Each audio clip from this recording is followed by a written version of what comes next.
عليك يا فاطمة شو تقولين عن ولد علي بن موسى الرضا؟ فقد قضى نحبه في أرض خراسان بعيدا عن الأهل والأوطان. ردت عليها طوس ردي يا حزينة ولدك يا محزون الرضا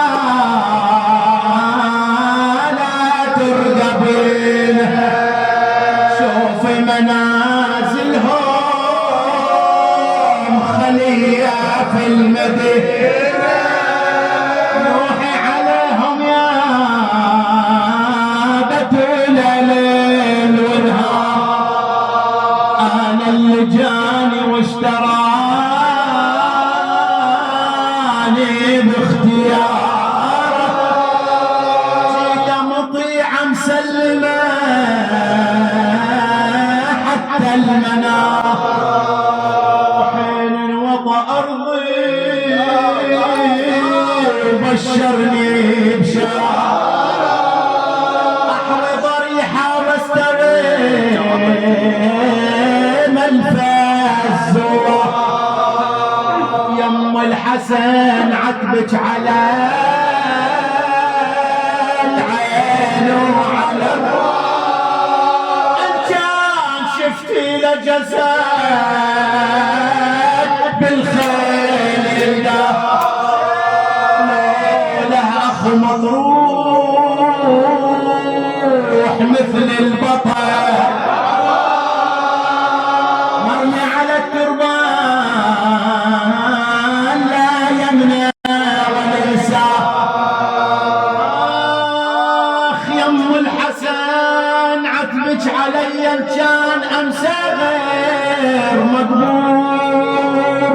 70 وادي كربلاء ظلوا بلا قبور بلا يا أظل ما سوى جنحان لطيور.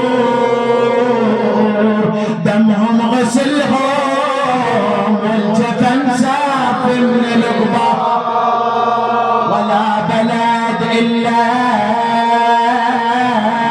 وفيها منهم رموز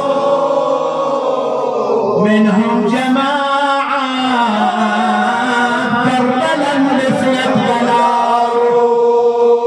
وأعظم مصيبة مصيبة المدفون يا نازح في طوس حي الله حي. ويلي على اللي عذب المأمون حاله كم عاهد بعهود لكن ما وفاله ولا هجع حتى ردي الذات غاله. مأمون وش ذنب الرضا يا رجس وياك. أني لا تحسبوني للرضا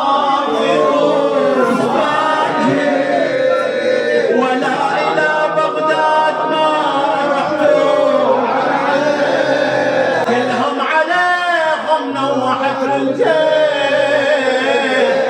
شكيت وعظم علي لين عماني على حسين على أولادي فنوا بالسيف وابكي على أبوهم قتيل بنت ملجان. وإن كان والله تسألوني الأعظم أعظم علي لنا عنا على حسين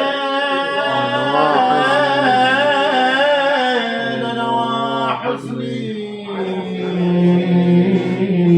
على حسين على حسين دغري رماني بالرزاق